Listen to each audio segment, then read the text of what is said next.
सभी साथियों को मेरा नमस्कार। दिशा दृष्टि यूट्यूब चैनल पे आप सभी का एक बार फिर से स्वागत है। देखिए, फिर से बात कर रहे हैं हरियाणा कौशल रोजगार निगम की बड़ी अपडेट के बारे में। अगर आपको भी शॉर्ट लिस्ट मैसेज नहीं आया है, आपको भी लगता है कि आ नहीं रही हैं, लेकिन आप वाले स्कोर के शॉर्ट लिस्ट मैसेज आए हैं, तो आज की बात करेंगे। यानी आज इसी टॉपिक पे बात करेंगे इस वीडियो में। देखिए, सबसे पहले तो एक खुशखबरी यहाँ पे मोस्टली सभी के लिए बुढ़ापा पेंशन, वृद्धा पेंशन या जितने भी समान भत्ते हैं उनके लिए 3500 रुपये महीना, 3500 रुपये महीना कर दिया गया। यानी अब नवंबर से आप लोगों को मिलने वाले हैं 3500 रुपये महीना, 3500 रुपये पर मंथ मिलेंगे। अच्छी खुशखबरी। आज मंत्रिमंडल की बैठक में, मीटिंग में फैसला लिया गया कि 3500 रुपये नवंबर में बढ़ाकर दिए जाएंगे। देखिए, बात करते हैं हरियाणा कौशल रोजगार निगम को लेके, और यहाँ पे बात कर रहे हैं कि आपका सिलेक्शन भी होगा, आपका भी सिलेक्शन हो सकता है। कम स्कोर वालों को क्या करना है, आपका मैसेज कब आएगा, आपके मैसेज क्यों नहीं आ रहे। आपने देखा कि आपका स्कोर अगर 65 बनता है और आपने पता किया कि 65 वाले का तो मैसेज आया, तो आपका क्यों नहीं आया। तो आज की वीडियो में वही बात करेंगे कि आपका शॉर्ट लिस्ट मैसेज क्यों नहीं आ रहा है, कहाँ पे कमी रहती है। देखिए, बार बार कमेंट आ रहे हैं, बार बार मैसेज करते हैं कि मेरा नहीं आया है, मेरा भी इतना स्कोर है, मेरे से कम वाले का आया है। वहाँ पे सभी के लिए रीज़न है, और आप अपना स्कोर भी चेक कर सकते हैं। मैं कंप्लीट यहाँ पे एक कैंडिडेट का स्कोर आपको चेक करके दिखाता हूँ, और उसी के साथ साथ आपको शो करूँगा कि शॉर्ट लिस्ट मैसेज ना आने का क्या रीज़न रहा। देखिए, सबसे पहले जब आप ऑफिशियल साइट ओपन करते हैं, ऑफिशियल पेज पे आते हैं हरियाणा कौशल रोजगार निगम के, तो आपके सामने कुछ ऐसा पेज ओपन होता है। तो ये आप यहाँ से लॉगिन कर सकते हैं, जहाँ पे आपका एंटर है, एंट्री योर फैमिली आईडी। लेकिन यहाँ पे आपको लॉगिन नहीं करना है, क्योंकि अभी हम लॉगिन नहीं कर रहे हैं। अभी हमें चेक करना है स्कोर। तो यहाँ पे देखिए, आपको दो लाइनें नीचे दिखाई दे रही है रेड कलर में। अभी जो दो लाइनें हैं ना, पहली है टेंटेटिव स्कोर कैलकुलेटर, और दूसरी है click here to see your offer letters. अगर आप अपने ऑफर लेटर्स को चेक करना चाहते हैं कि आपको कोई ऑफर लेटर पिछला मिला है या नहीं मिला है, तो आप यहाँ से चेक कर सकते हैं क्या आपका कोई ऑफर लेटर आया है जो आपने मिस कर दिया है, या आपने देखा है या नहीं देखा है। तो यहाँ पे आपके ऑफर लेटर शो करेगा पिछले 3 महीने के। और उसी के साथ साथ आपका टेंटेटिव स्कोर क्या है, यानी आपका जो स्कोर कम ज़्यादा होता रहता है वो टेंटेटिव है, पूरी तरह से आपका रियल स्कोर नहीं होगा। ये यहाँ पे आप जो इन्फॉर्मेशन देंगे उसके अकॉर्डिंग चेंज हो जाता है। तो टेंटेटिव स्कोर यहाँ पे शो करेगा। अब आपको यहाँ पे क्लिक करना है कि आपका टेंटेटिव स्कोर क्या है। जैसे आप क्लिक करते हैं, आपके सामने एक ऐसा पेज ओपन होगा ये रहा। तो यहाँ पे आपका नाम होगा, आपको फैमिली आईडी नंबर मेंशन करेंगे, टेंटेटिव स्कोर पे क्लिक करेंगे, और यहाँ पे आपको फैमिली आईडी नंबर मेंशन करने के बाद एक ओटीपी आएगा। उस ओटीपी पे आप यहाँ पे ओटीपी को डालेंगे, और ओटीपी डालने के बाद नीचे वेरीफाई पे क्लिक कर देंगे। देखिए, क्लियर मेंशन है, this is the tentative score only for the information, ease of deployment score and additional qualification score will be added as per the indent. This score doesn't entitle for any job claim or for any legal purpose. यानी इस score को आप किसी भी legal purpose के लिए use नहीं कर सकते हैं। ये सिर्फ इन्फॉर्मेटिव है, जो आपने इन्फॉर्मेशन दी है उसी के बेस पे, और आपके लिए आपकी एक इन्फॉर्मेशन है जो आपने प्रोवाइड कराई है।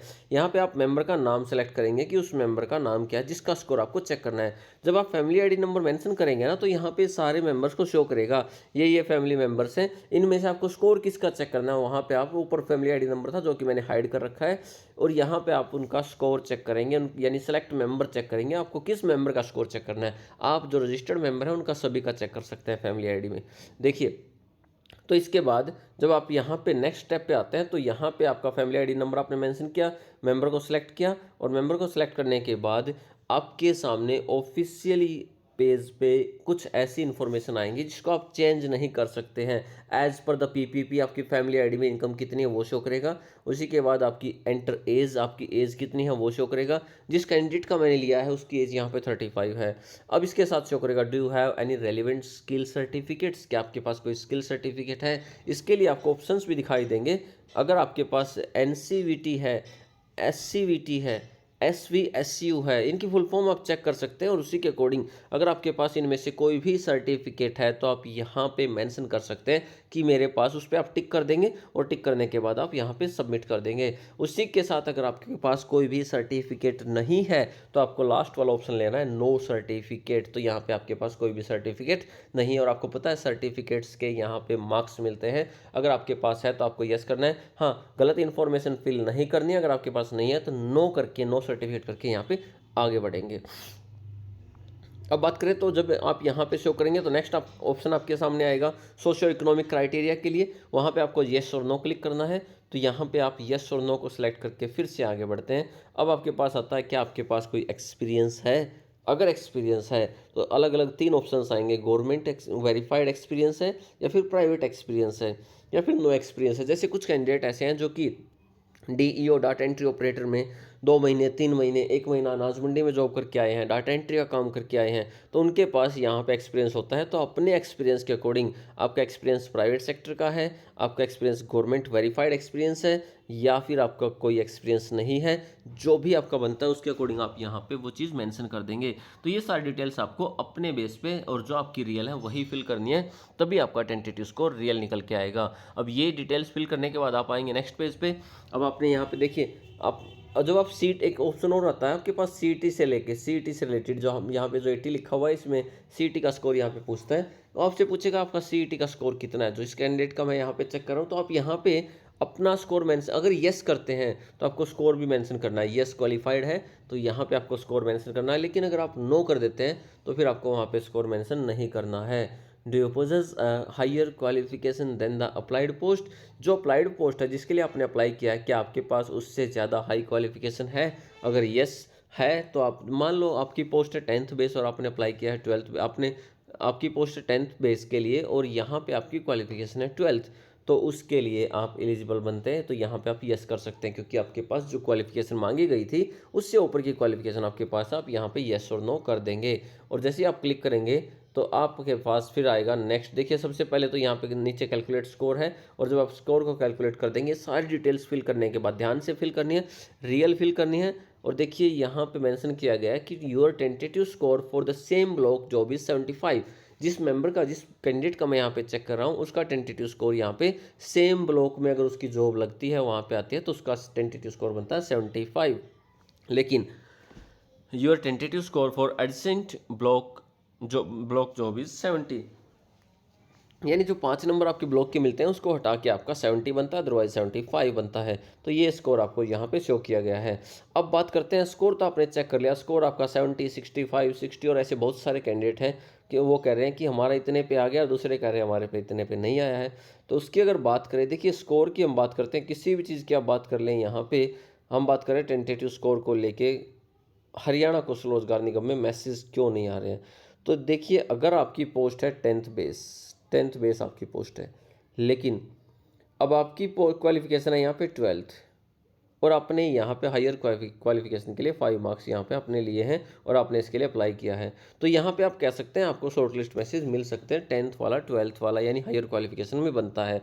लेकिन डाउट कहाँ पे आता है, आपकी क्वालिफिकेशन, और यहाँ पे अब पूछा गया है 10th बेस, ये पोस्ट आई है 10th पास होना चाहिए, लेकिन आप यहाँ पे पोस्ट ग्रेजुएट हैं, आपने एमए कर रखा है, एमकॉम कर रखा है, कोई भी हायर डिग्री कर रखी है, तो देखिए वो पोस्ट ग्रेजुएट को 10th पास के लिए सेलेक्ट नहीं कर रहे हैं। ये क्राइटेरिया उन्होंने यहाँ पे सिलेक्ट किया हुआ है।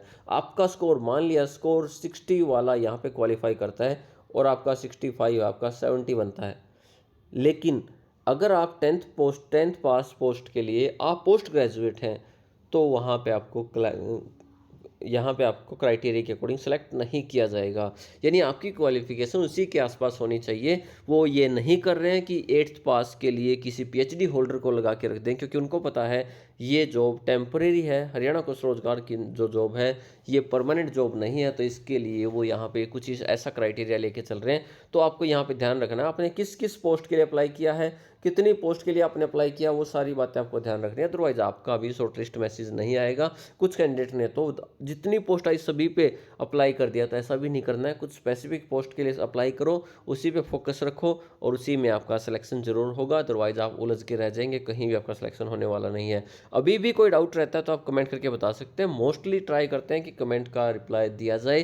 वीडियो को ज़्यादा से ज़्यादा शेयर करना, अपना स्कोर चेक करें, रियल चेक करना है, रियल इन्फॉर्मेशन देनी है, अदरवाइज आपको स्कोर में डाउट रहेगा। तो देखिए यहाँ पे हम बात कर रहे थे आज के सारे डाउट्स, आई थिंक मैंने आपके सारे डाउट्स क्लियर कर दिए होंगे। तो देखिए इसी प्रकार का कोई भी अगर आपको डाउट रहता है तो आप फिर से बता सकते हैं, कमेंट करके बता सकते हैं। आपकी सारे कमेंट्स का रिप्लाई यहाँ पे किया जाएगा, सभी सवालों के जवाब दिए जाएंगे। तो इसी प्रकार के अपडेट्स के लिए जुड़े रहें हमारे यूट्यूब चैनल से। फिर से आपके साथ आएंगे एक नई अपडेट के साथ। और देखिए मैं ज़्यादा वीडियोस नहीं बनाता हूँ, बिना बात की वीडियोस हम नहीं बनाते हैं, जो भी इन्फॉर्मेटिव पर्पस जो रहता है ताकि लोगों को इन्फॉर्मेशन मिल सके और रियल और स्टिक मिल सके, उसी पे हम वीडियो बनाते हैं। तो फिर से आते हैं किसी नई टॉपिक के साथ। Thank you.